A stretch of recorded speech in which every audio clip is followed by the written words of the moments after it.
the writers and the audience. And I am Barbara Shatera. I'm a librarian here at the Fletcher Free Library. I am delighted to be a part of this festival, and we'll have some thanks coming up shortly. But before we do that, I just want a couple things. If you've got a phone with you, you want to make sure that's on vibrate or silent to avoid any future embarrassment. And I want to also say we're going to have a land acknowledgement by Joseph Rushak, who is the award-winning writer of over 180 books. He's a musician, a traditional storyteller of the Nulhegan Abenaki Nation, and he's a member of their Elder Council, and we are truly honored to have you here. Thank you very much for being here.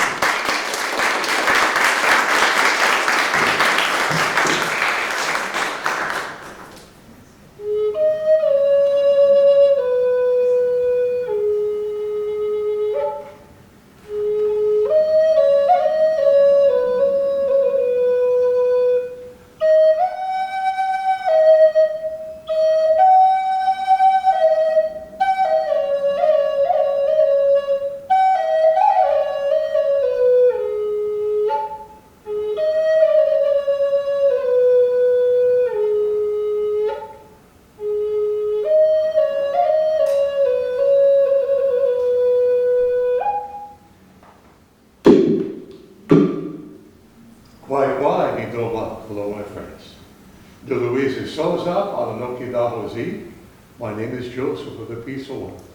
And I Salatoga on the Reason Peak out of the area we call Saratoga, where the medicine spring place, part of the traditional homeland of our Abenaki people, as well as other native nations.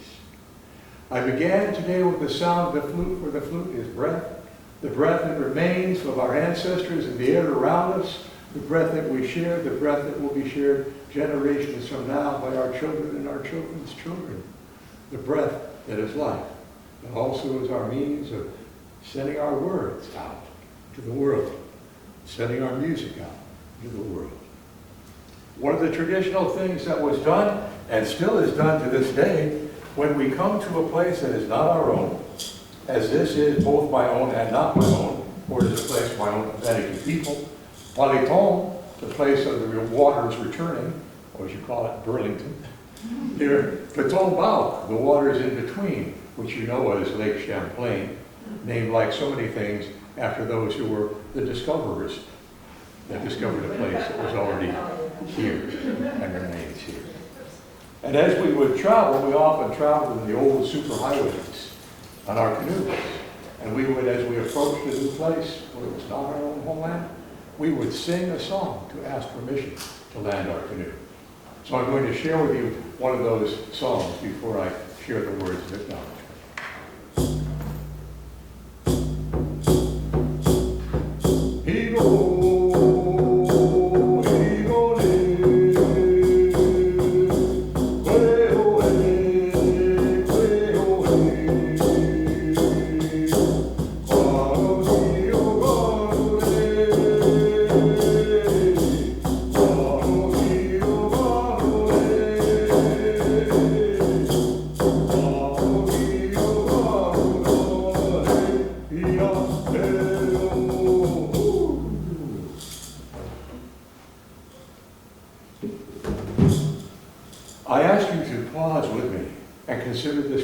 Where we are now. Consider this place as it is, and also as it was, and even further as it will be.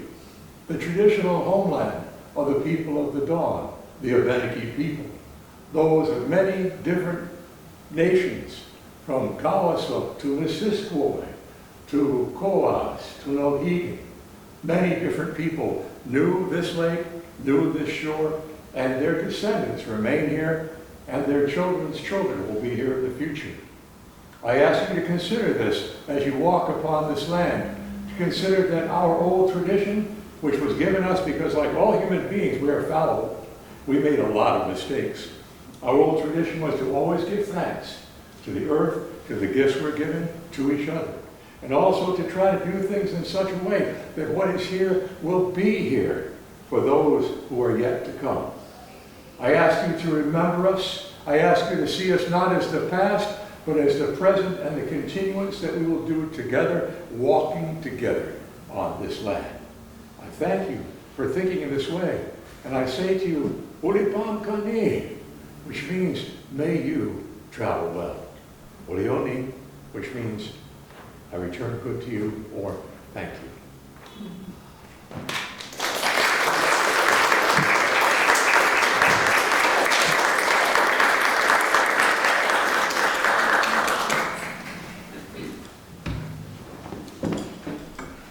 Thank you so much, Joseph, for that wonderful acknowledgement, land acknowledgement, and welcome. Welcome all of you as well, again. I'm going to put my glasses on, that's a great idea. Okay, my name is Shayla Connor Shapiro, and I'm the board president of the festival. I wanted to give you some quick information on how today is going to work. But first I want to thank our sponsors for helping to make this whole event possible. Thank you to Phoenix Books and the Fletcher Free Library, our primary sponsors. We are so grateful. Burlington City Arts, Hanson and Doremus, Media Factory, Northfield Savings Bank, Pomerleau Real Estate, UVM Humanities Center, Vermont Arts Council, and Vermont Humanities. We are so grateful to all of them. We are also so grateful to our individual donors, of whom there were many, and we really appreciate it. Today is our Kids Content Day, and we are so excited. You can find a complete schedule in our programs or on our website. Also, if you join our mailing list, there's some QR codes around. There's another schedule you can get on your phone. It's very easy to read, but we do ask that you give us your email, because we'd like to be in touch. Please also make sure to sign up for our mailing list, which I just said, but you can also do it on forms on the front desk. All of our programming today will take place in this room. From picture books to writing for teens, there's something for readers of all ages. In addition, we also have our poet for hire, Ben Aylshire, who's going to be on the main lawn, who will write you a personalized poem. We also have a special guest coming, the Vermont Lake Monsters mascot, Champ. Will be stopping by to greet readers and take pictures. Please also check out the main reading room, where we have our vendors set up, as well as the Phoenix Mobile Bookstore, where you can buy books of all your favorite authors. And they will be in the main reading room throughout the day to meet you and to sign your books. So please go say hi and get your book signed. If you need anything or have any questions at all, please stop by the front desk, and one of our volunteers will be more than happy to help. On behalf of the Green Mountain Book Festival, thank you for coming, and I hope that you have a really fun day.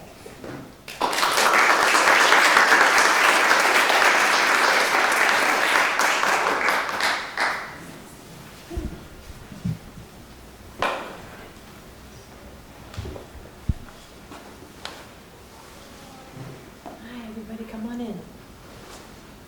Come on in, take a seat. Actually, if our authors on this panel want to come up, we'll make Yeah. some seats for the crowd. Come on up and I'll introduce you as you approach. I'm Kim McQueen. I'm a book festival board member, and I am here to be in the way as you're trying to get to the table. Come on. Come on in. Are we good? You are all just in time. Are we one short? I can stand right here.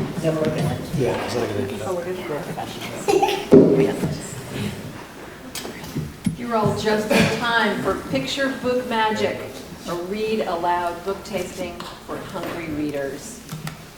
With me up on the stage, in the stage area, Jason Chin, Loree Griffin Burns, Hena Khan, Kyle Lukoff, Kate Messner, and Zoe Tilley Poster.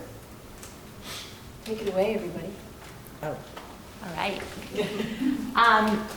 So I'm going to start just by saying thank you so much for coming today, and I want to thank my colleagues who joined us from not only Vermont but all over the country, including Kyle, who took the train up and left another book festival early to be here. We're really so happy, and to be able to, I think I can speak for the other Vermont authors and regional authors by saying that we're so happy that all of you are here with us right in our backyard. So what we're going to do is do a little bit of a book tasting for you. We all write picture books, and we're all gonna read at least part of one of our books to you. And then at the end, Jason is gonna do a little bit of drawing with you if you brought something to draw with. And if not, I betcha somebody at the library could help us out with some paper and pencils or crayons. Absolutely. All right. How would it be, since we're in sort of an order already, are you comfortable starting us off, Hena? Sure. Yes, hi everyone, I'm Hena Han, and I'm actually going to share with you part of my brand new book that has not been born yet. It comes out next Tuesday, October 10th, and it's called Zane's Super Friday, published by Lee & Low, illustrated by Nez Riaz, and you can actually pre-order it with Phoenix back in the other room if you're interested. But this is a story that I wanted to write for many years, and it's an example, as many of us probably experienced, of a story that took a while to be born, a story that I pitched over and over and worked on for a long time before I finally figured it out. But I hope you'll enjoy this little taste. Zane's Super Friday. If any kids want to come up closer to see the pictures better, you are welcome to do that. We would be happy to have you right up front Come with on us. up. There's some open seats right here in front. Perfect. All right. No one wants to be in the super front. Sorry. Okay, so here we have our title page. And what I really love is that Nez incorporated some art from the narrator himself, so which is really fun to see. I dedicated the book to a friend of mine, and here we begin. Early Friday morning, Zane leaps out of bed, ready to save the world. He zips around and finds Dad at his computer. Juma Mubarak, Zane, Dad says, which is another way to say Happy Friday.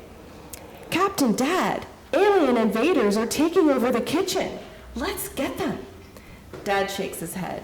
Sorry, buddy, I've got more work to do. When Dad comes out of his office at lunchtime, Zane presses his sonic transmitter, and it says, begin action mode. Ready for battle, he asks Dad. Maybe later. I'm taking you to Juma prayers now. Promise you'll be good? Zane ties his cape around his neck. I'll protect everyone. So you might have figured out by now that Zane is really into superheroes, and he's running to the mosque with his cape on. The dome of the mosque glimmers like superhero command central. Zane uses his ultra speed to dash toward the playground. Let's check if more aliens are hiding over here, he shouts. Not now, Dad calls. We have to make wudu before prayers. During wudu, Zane and Dad carefully wash their hands and different parts of their bodies. Sorry about that. We'll pause for 1 second. I think it's better. Okay, thanks, Kyle. Heat powers activate. I'll be super dry now. Zane cheers after he washes his feet. Grab your shoes. It's time to head to the prayer hall, Dad says, as the adhan echoes. Put your shoes in here, Dad says. Sorry, I can't read. Put your shoes in there, Dad shows Zane the cubbies by the prayer hall entrance. That's when Zane spots a huge pair of sneakers, and his transmitter says, Super Stomp activate. Now I can smash with my mega feet, he says. Dad takes Zane's hand. Let's go, big guy. We need to listen to the khutbah. And I'm going to stop there, but as the story continues, you see Zane fight his superpower instincts as he tries to sit through this community prayer service, because Fridays are a holy day for Muslims, much like Saturday and Sunday are for people of other faiths and other special days. And going to the mosque on Jummah is a tradition that, Zane's dad is excited to share with him. But like many kids, it's hard to sit still, right? Even like right now, it might be hard to sit still. And so he has to fight his urges to, save the world and battle aliens to get through the service. And there is a surprise ending, which I won't spoil for you. Thank you for listening.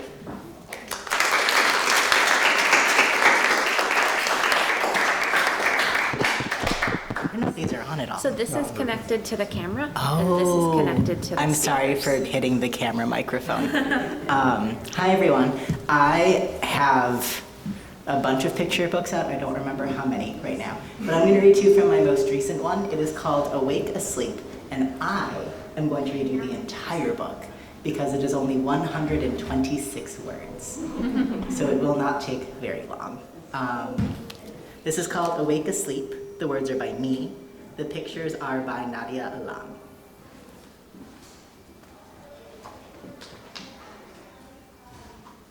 A kiss, a blink, a dawn, a break. A yawn, a peep, a stretch, awake. A sniff, a stink, a change, a drink. A play, a block, a dress, a pink. A shoe, a walk, a laugh, a talk. A grab, a land, a slow, a stalk.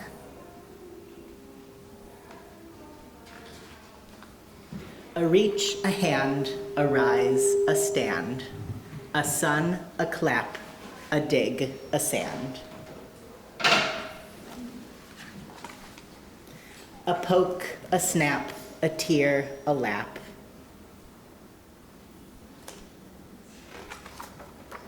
A fall, a try, a crash, a nap.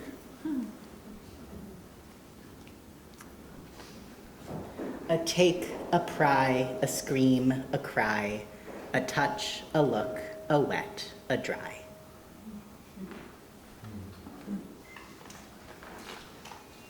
A chair, a nook, a wait, a cook, a hold, a keep, a voice, a book. A yawn, a peep, a stretch, a heap. A kiss, a blink, a night, a sleep.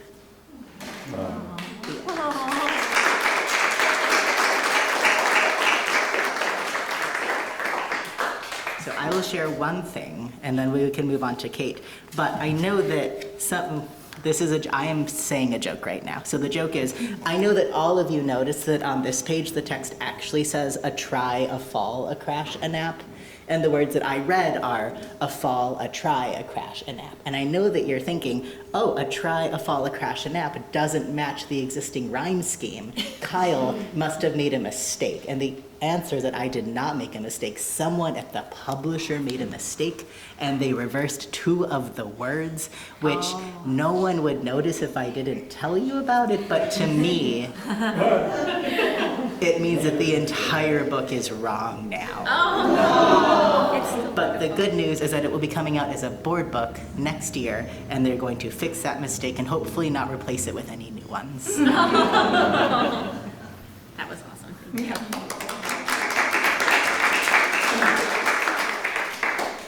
My name's Kate Messner, and now that Kyle has you all sleepy with that lovely bedtime story, I am going to terrify you with the scariest kitten in the world, which is my newest picture book.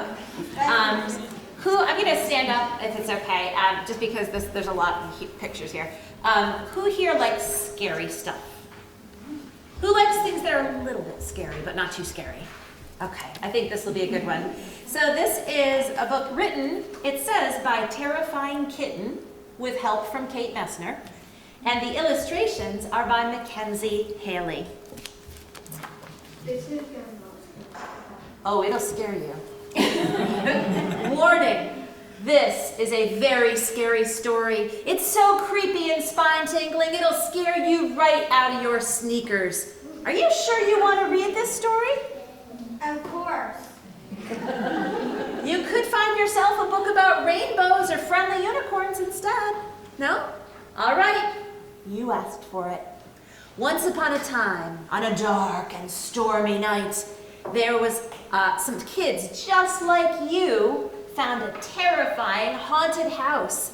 At the end of a long hallway was a raggedy old door. all splintery and creaky, and something was thumping behind that door. Before the kids could run, the door opened with a loud creak. Lightning flashed, and a menacing shadow darkened the floor. It was the fiercest, most horrifying creature the kids had ever seen. Suddenly, it opened its gaping mouth and... Are you sure you want to turn the page?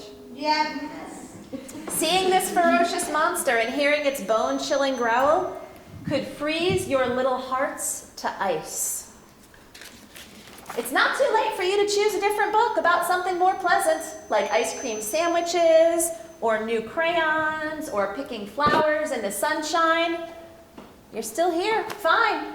When you turn the page and have to run screaming for your mama, don't say I didn't warn you. Okay, the creature opened its gaping mouth and let out a bone-chilling roar. Grrr! Hey, quit laughing! Can't you see how scary this is? Hold on. Snarl. Growl. Roar. You don't look scared, but I bet deep inside you are shaking in your sneakers. You're just pretending to be those people who aren't scared of anything. Do not make me call my terrifying friends. Fine. Hey, can I get a little help over here? Now you're in trouble. Turn one more page, and you'll get the scare of your life. We should stop here, right? No. You turned the page. What were you thinking? Trust me, you really don't want to turn another one. You're going to do it again, aren't you? Woof. No, no, no. Come back when you can be terrifying. Can somebody please show these two how it's done? Boo! I said boo! Rats. I don't think I scared them either. Don't worry, I've got this. If they turn the page again, they're gonna be so stinking scared. Which way do I hold this? No, that goes on your head. This is making my ears itch. Just put it on. Okay, we're ready. Behold the terror. Not scared. You're not scared of the very big, scary red panda? How about the scary zombie sloth? No? What about the ghost of a bloodthirsty duckling? Or the spooky baby goat?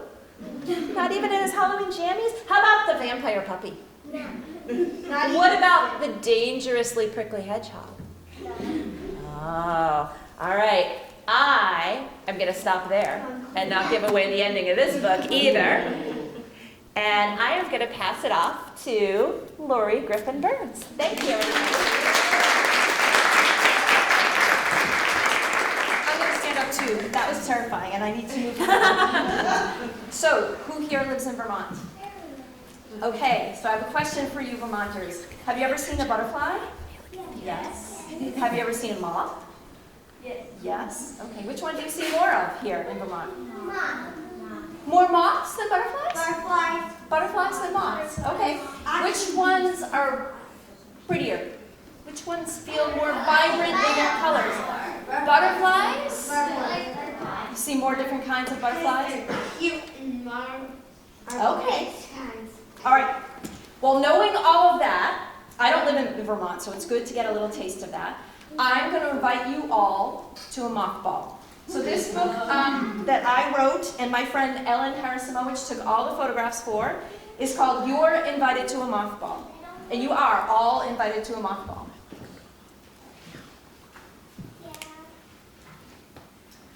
But what is a mothball? You might be wondering. If you don't know what a mothball is, please come to our party anyway. You can learn as we go. A mothball is a special kind of party. Instead of celebrating a birthday or marking a holiday, we're honoring a spectacular insect. You know what insect, right? Moth. The moth, exactly. You've got it, the moth. There are more than 150,000 different kinds of moths in this world.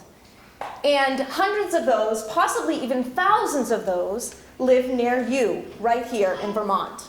And a mothball is the best way for you to meet them. So you're going to need some tools. You will need flashlights, a notebook, a pencil, a camera, and tools for looking closely at things. And to persuade the moths to come to our party, we need a rope, a large white sheet or light-colored sheet, some clothespins, a special light bulb or two, and, this is the best part, we need to stay up very, very late tonight. Does that sound okay? Yeah, okay. So, before it gets dark, what we're going to do is set up a light station, and that's what you're seeing in this photo here. I've strung a rope between two trees, and clipped to that the sheet, and I've hung beside it the most important ingredient, a bright light. This is not the same as the light you see up here above us, or even the light bulb that's on your porch. This is a light that glows in a different kind of way. And for reasons that we don't really understand, moths love that light. So we set this up, the sheet up, we turn the lights on, and then we make some snacks, because this is a party, after all, right? But the snacks we make are actually not for us. We're going to take some mushed bananas, rotten bananas if we can get them, and some sugar, and we're going to mix those together until they're really gloppy and liquidy. And then we're going to paint them onto trees, fence posts, maybe even a little bit on the side of the house. So once we've set up our lights and our sheet, and we've made our snacks for the moths and painted them onto the trees, we're going to take a little time to learn about moths. And what we're really doing is waiting for the sun to go down. Now, you told me earlier that you see more, well, maybe you said you see more moths than butterflies, but that butterflies are the things that are prettier to look at and maybe more brightly colored. And I'm here to tell you that if you were to do these things to get the right kind of lights and set them up in your backyard and maybe make that rotten banana mix I told you about, you would end up inviting a lot of moths to your backyard where you've put these things out. And if you can stay up super late, and I don't mean just after sundown, I don't mean till 9 o'clock or 10 o'clock, I mean till 11 o'clock or midnight, or maybe the best time is like 1 a.m. to see moths, and you leave those lights on. If you go outside and check that sheet and the light, and the places where you've painted some bait, what you will see is something that looks like this. So where I live in Massachusetts, I was pretty sure, do you want to see too? We do. Where I live in Massachusetts, I had never seen brightly colored moths, although I had seen lots of brightly colored butterflies. And so I thought butterflies were just cooler. But it turns out I just wasn't looking, because most of the time that moths are out, I was usually sleeping. 1 a.m., I've been asleep for hours by then. But it turns out that if you do these things and you're willing to commit to staying up late, I can guarantee you, and I don't say that lightly, but I can guarantee you, you will see some bright and bold and magnificent insects that live right where you live. But they just spend all their time sleeping when you're up, and then when you're sleeping, they're out and about. So all the details on how you could do that are in the book, and I hope you do it. I hope you have a mothball and report back on what you find here in Vermont.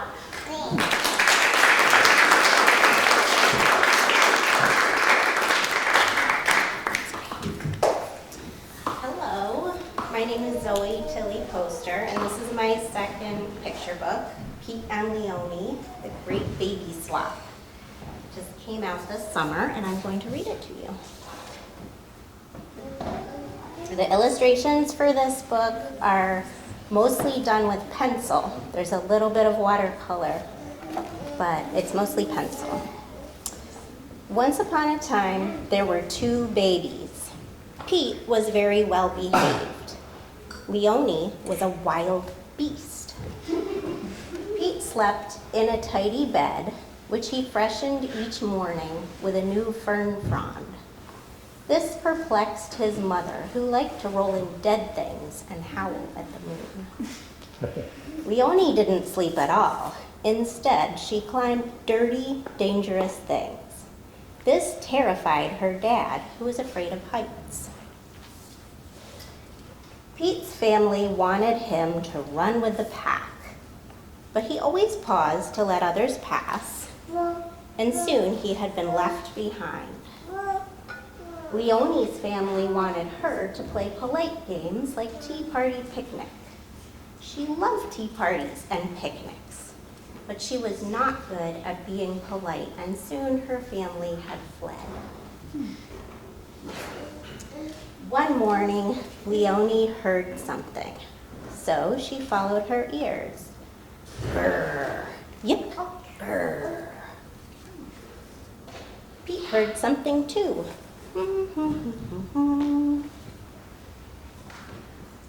And just like that, Pete was in Leonie's place and Leonie was in Pete's. When Leonie's dad rubbed the sleep from his eyes, oh my. And Pete's mom woke up, huh? They could not believe what they saw. Their very own babies behaving just as a wild beast, grrr, and a well-behaved baby, who should. Now there was something a little off about the way Pete smelled and the way Leonie's nose twitched, but otherwise Pete and Leonie were model children. Pete liked the woods. They were dirty and dangerous. Leonie liked the cottage. It was pleasant and peaceful. Outdoors, Pete splashed, streaked, howled, and leaped, then napped soundly. Indoors, Leonie dozed, lap sat, curled up and cat-napped, then snoozed all afternoon. Pete's mom was proud of how wild and beastly her baby had become, but she did miss the way he used to grin, never growl, and how his fur had smelled of clover, not carcass. Leonie's dad was pleased with how well-behaved his baby had become, but he did miss how her hugs had snuck up on him and how she loved giving gifts even if they were gross. Pete and Leonie missed some things too, like snuggling during scary stories, late-night shadow puppets, 3 puppy pile-ups, and snoozing in the sun.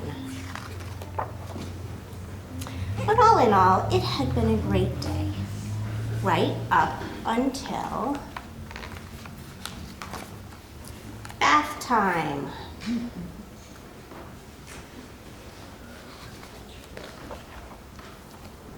When Pete and Leonie emerged, their parents couldn't believe what they saw. These were not their very own babies after all. If this wild beast was not Pete, and this well-behaved baby was not Leonie, where were the real Pete and Leonie? Pete's mom and Leonie's dad set out to find the right babies and return the wrong ones. They looked everywhere and found nothing. Just when they thought all hope was lost, there was the real Pete and the real Leonie. After a joyful reunion and a tearful goodbye, Pete and Leonie went home, where their parents tucked them into bed with special care. The next morning, Pete and Leonie were happy to be home, and their parents were happy to have them. But Pete had gotten used to blueberry muffins, and Leonie had grown fond of smelly old bones. Also, they missed their new friends. Leonie's dad had an idea. It was a bit like tea party picnic, but a little more wild and a lot more fun. And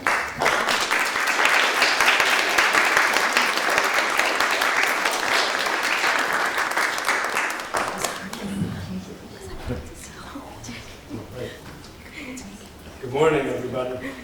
My name is Jason, and this is my new book, The Universe in You.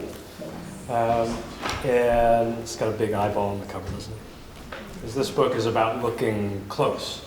You ever look really close at something? Look at all the details. That's what this book is about. So I'll read the first part of it for you, and then we'll do some drawing, all right? So the universe and you, a microscopic journey. Right. There's our main character. Do you see him? The calliope hummingbird is the smallest bird in the United States.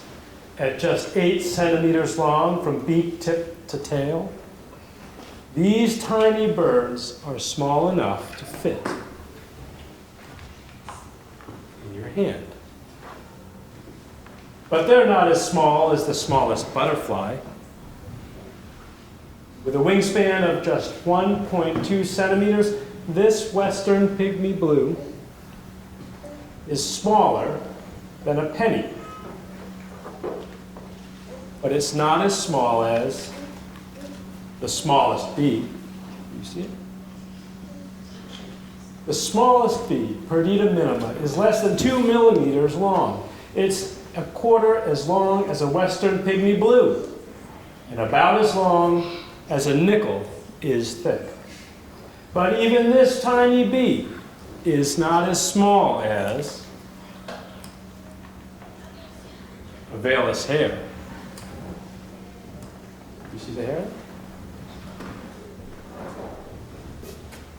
The smallest hairs on your body are called Valus hairs. This one is just 30 microns across. And it says right here, a micron is 1,000 times smaller than a millimeter. That's thinner than the antenna of the smallest bee. But if you could look beneath the surface of your skin, you would see that even the smallest hair is not as small as a skin cell. I'll hold it this way. This is the surface of your skin, and underneath are all these cells. Cells are the building blocks of your body. Different parts of your body are made of different kinds of cells. Your skin is made of millions of skin cells, each of which is around 15 microns across. That's about half the width of a Valus hair. But even cells are made of smaller parts. And if you can look inside, I'm going to skip ahead now. Go inside the cell, that's what it looks like. So this book keeps going down the scale. We keep zooming in. Let's see, right here we're going inside the cell nucleus where you'll find DNA. DNA is a molecule, which means it's made up of atoms. See these circles here? These are atoms. There's an atom right there. Atoms are actually kind of fuzzy around the outside. But if you zoomed all the way to the center of the atom and enlarged it more than 1 trillion times, you would see this little dot right here. That's a proton. That's the center of the atom. To give you an idea of scale, if you enlarge the atom big enough so that the proton were that big, that teeny dot, the whole atom would be the size of a football stadium. So we're talking real tiny. But even the proton's made of smaller parts. These are the smallest things known to science. They're called elementary particles. And the whole universe is made up of just a handful of these tiny particles. Well, the book goes on, and I won't spoil the ending, but when you look close enough, when scientists, not me, probably not you, when scientists look close enough and see the elementary particles, they're looking at the building blocks of the whole universe, and we're all made of the same stuff, which is kind of amazing. The table, your body, the air, the whole planet, every star, all made of the same handful of particles, which I found fascinating. So I wrote a whole book about it. So that's the universe and you, but we have about 10 minutes left, right? So you guys want to do some drawing? Yeah. All right. Yeah. All right. So I thought we'll do a couple different drawings. The first one, though, I need some help. Does anyone here want to clean the bathroom? Do you want them to have their own paper, or you can do it up there? Oh, yeah, you can pass that out for Okay, I can do it. Oh, you're just. Yeah, I was just gonna help. I just didn't know if you were just doing it here. If they Yeah, should I have don't, their- I don't know. I don't know what you'll draw on the surface, but yeah, just pass it out. You can draw, you can watch me draw. It's up to you. But do you still want to volunteer? I bet you could do it. Do you know how to scribble? Yes. All right, come on up. Because everybody knows how to scribble, right? So sometimes it can be kind of. You're my favorite person of all. Oh my gosh. All right, this is a permanent marker. You scribble. Don't scribble on anything but the paper. Ooh, nice. Good one. All right. Okay, now I need all of you to use your imaginations. You guys have imaginations? All right. What I need you to do is look at this beautiful scribble and tell me what you see. What could it be? Any ideas? Well, raise your hand. I can call on you if you raise your hand. Ooh, what do you think? Sugar. Yeah. Nice. Looks like a little green sugar. All right. Anybody else? I gotta look at it and see what I see. Looks like a smiley. A smiley. Yeah, if you make it like, if you make the thing a little more up. One more up. Like where I scribbled down. Okay. It looks like an A. It All right. looks like an A tree. It looks like letter A. Yeah, that's good. A booger? Oh, booger.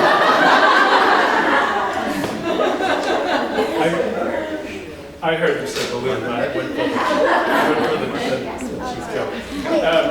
All right, here's what I think, what I see. Okay, here's what I see.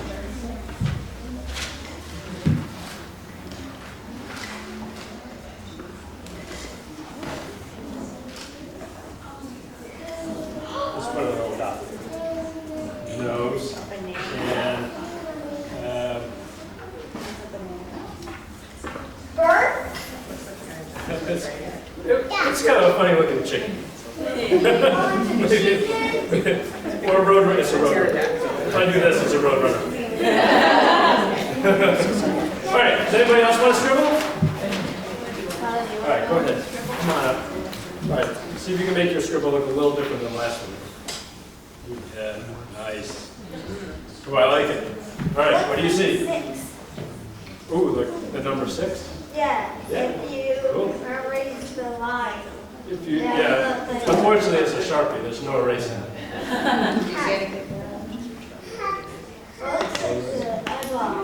Looks like an eyeball. Right, anybody else? Any ideas? What could it be?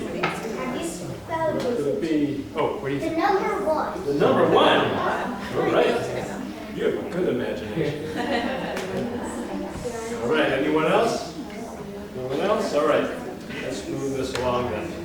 I don't know what I see right now. Maybe if I turn it, I'll see something. There you go. That's a fun thing to do. Sometimes you turn it, and then you see something else. A mushroom. Yeah, I like that. Let's make it a mushroom. Okay, there's some grass. And let's see. Mushrooms are sometimes at the base of trees. So let's see. There's a tree. And maybe we have, I know what we have.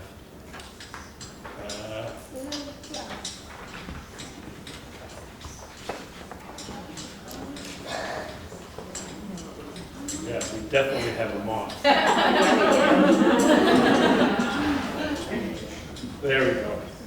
Okay, and let's add to our mushroom a little bit. Okay, so that is the scribble game, and I stole it from this other artist named Harry Bliss. And I told him, can I do that in my presentation? I can steal that from you. He said, of course, I stole it from Bill Pete. It's a tradition. It's a tradition. So I pass it on to you, and you can play with the game with your friends. We have just a couple minutes left, so I thought I'd do one more drawing for you. And if you want to follow along, you can. I'm going to try and go fast. Okay, here we go. So I start with a line, and then this line is another line under it. And then I'm going to put a circle in. You guys draw a circle? It's a circle. There's your eyeball. And a small circle. Now, I bet you can tell what I'm drawing. So this is called the pupil, your eye. And that's where the light goes in your eyes. So, okay, the light goes in and doesn't come back out. So it's actually a hole. So it's very dark because the light doesn't bounce back out. But your eye, the surface of your eye is wet. So it actually has a reflection on it. So I'm going to draw a circle here, actually two circles. I'll draw two circles there. Now watch what happens. If I draw the iris of the eye, iris has these muscles that radiate out.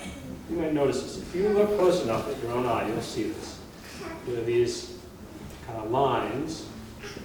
This pattern that comes out, radiates out. And these muscles help your pupil expand and contract to let the right amount of light in. But look what I'm not doing. I'm not drawing inside these circles here that I put first. And now, if I pull this in, it's going to start looking like there's a reflection on the light. Okay? So that's because your eyeball's wet with tears, right?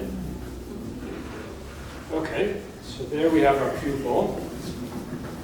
I'll just darken the edge. If you have a lighter colored eye, if you have blue eyes, then the edge is going to be darker. Now, under your eyelid, there's a shadow. So I'll put a shadow under there because your eyelid comes out in front of, on top of your eye, so it casts a shadow right on the eyeball there. But in here, there's another shadow. That's your tear ducts are in here. I don't know what this part of your eye is called. This little corner of your eye there. And then there's actually a shadow usually. Most people have a shadow here. If you're like me and you didn't get enough sleep, you have a dark shadow in there. And then on top, some people have a fold right on top of their eye. A lot of people have a fold. So we put the fold in there. And then there's a shadow on top of the fold usually, right up here. And that would be your brow, right here, right? And then, most of us, we all have eyebrows, so let's put some eyebrows in. But we're looking really close, so I can put some individual hairs in there. There's an eyebrow. And then we're missing one last thing, eyelashes. If you're looking straight on, the eyelash is going to come up right at you, but if on the side, they kind of come out to the side.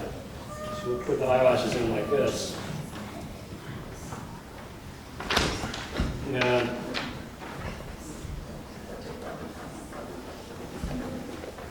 you have a bow. There we go. All right, you guys got that? It takes a lot of practice, and it really helps if you look really close at your own eyeball, which is what I did when I was making this book. I stared at the mirror for a long time at my eyeball. And at my daughter's eyeball, she'll come be here later and she'll complain about having to sit there with her eyeball. Thank you very much, everybody.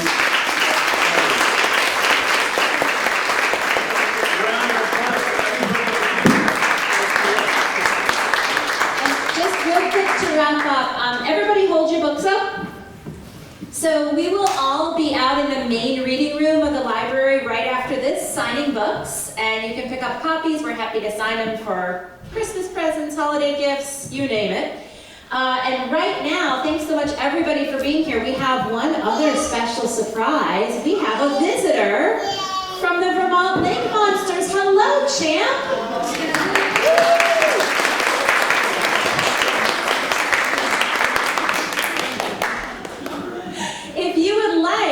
Champ is going to lead us back to the main reading room where you can check out some books. How does that sound? And Champ will be around to take some photos too. Is that right, Champ?